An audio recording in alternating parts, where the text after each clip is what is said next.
Assalamualaikum warahmatullahi wabarakatuh. Ketemu lagi dengan saya Nur Hidayat. Saya mengajar di SMK Negeri 2 Bengkulu Tengah.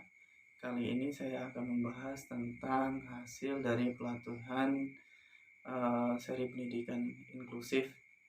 Yang pertama saya akan membahas tentang identifikasi. Pada sekolah-sekolah reguler, guru-guru perlu dibekali dengan ilmu yang mempelajari atau membahas tentang anak-anak yang memiliki kebutuhan khusus, sehingga nanti bisa merencanakan eh, anak-anak ini termasuk di bagian yang mana, kemudian merencanakan bagaimana penanganan pembelajarannya, sehingga proses pembelajaran akan menjadi lebih baik. Pada kesempatan kemarin saya sudah melakukan identifikasi kepada salah satu kelas di SMK saya, dan saya memperoleh hasil ada salah satu anak yang memiliki kebutuhan khusus. Ini laporan hasil identifikasinya, bahwa inisial anaknya AA, tanggal lahirnya 28 Agustus 1998, umurnya 23 tahun, kelasnya 12 TKJ. Berdasarkan hasil identifikasi, anak diduga memiliki hambatan lamban belajar atau slow learning.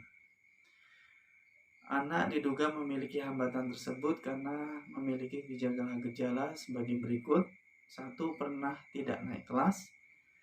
2. Daya tangkap terhadap pembelajaran lambat. Ketiga, sering lambat dalam menyelesaikan tugas-tugas akademik. Kemudian rata-rata prestasi belajar selalu rendah. Kelima, bisa membaca huruf, gagal membaca kata.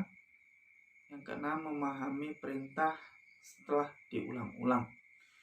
Itu laporan identifikasi dari yang saya lakukan.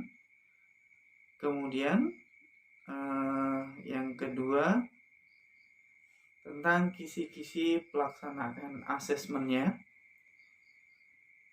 yang sudah saya ambil tadi, bahwa anak yang bernama inisialnya AA, umur 23 tahun, kelasnya 12 TKJ, kebutuhan khusus yang dialami lamban belajar. Penyusun kisi-kisi saya sendiri, Nur Hidayat.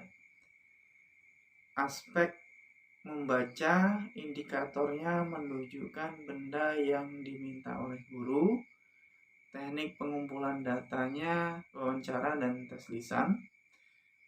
Pelaksananya guru, yaitu saya sendiri. Durasi pelaksanaannya 30 menit. Kemudian di bagian selanjutnya ada instrumen asesmen akademik. Ini yang saya buat untuk anak yang sama tadi.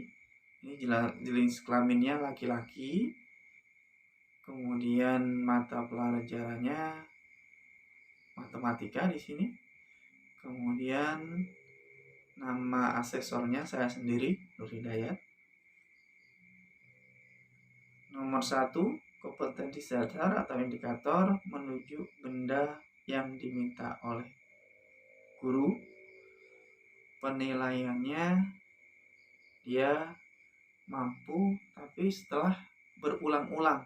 Jadi enggak satu kali langsung dia bisa, tapi berulang-ulang baru dia bisa. Ini hasil instrumennya. Pada dasarnya peserta didik mampu menunjukkan benda yang diminta oleh guru, namun perlu waktu yang relatif lama untuk peserta didik memahami maksud pertanyaan. Jadi kita memberikan pertanyaannya dulu berulang-ulang kepada peserta didik yang memiliki lamban belajar tadi atau yang berkebutuhan khusus tadi, sehingga dia bisa memahami pertanyaan itu maksudnya apa, kemudian baru bisa dijawab. Jadi prosesnya agak lama.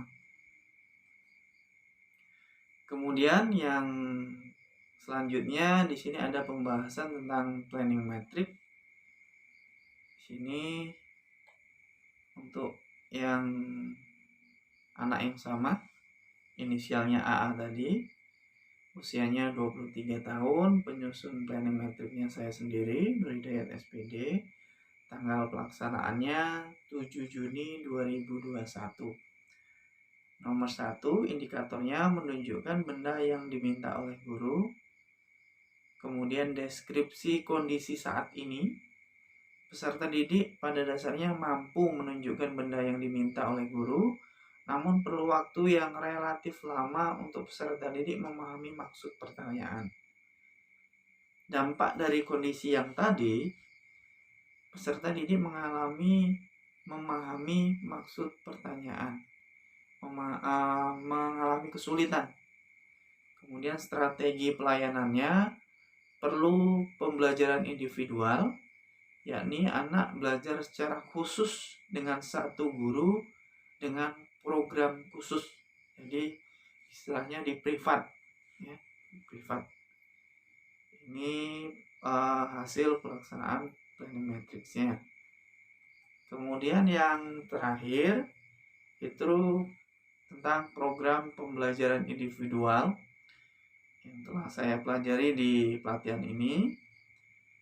Untuk anak yang berinisial AA tadi, kelas 12 TKJ, tanggal lahirnya 28 Agustus 98, tahun ajaran 2020-2021. Jenis kebutuhan khususnya lamban belajar atau slow learner.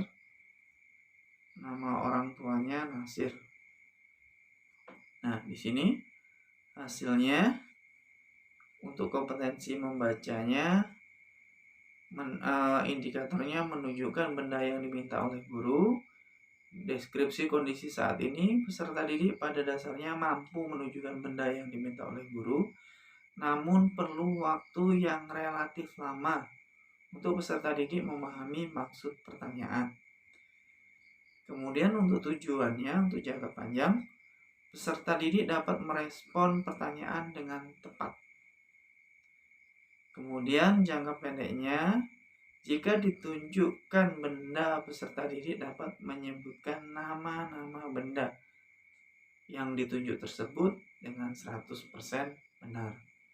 Materinya untuk membaca, strateginya guru secara kontinu memberikan pengajaran materi membaca.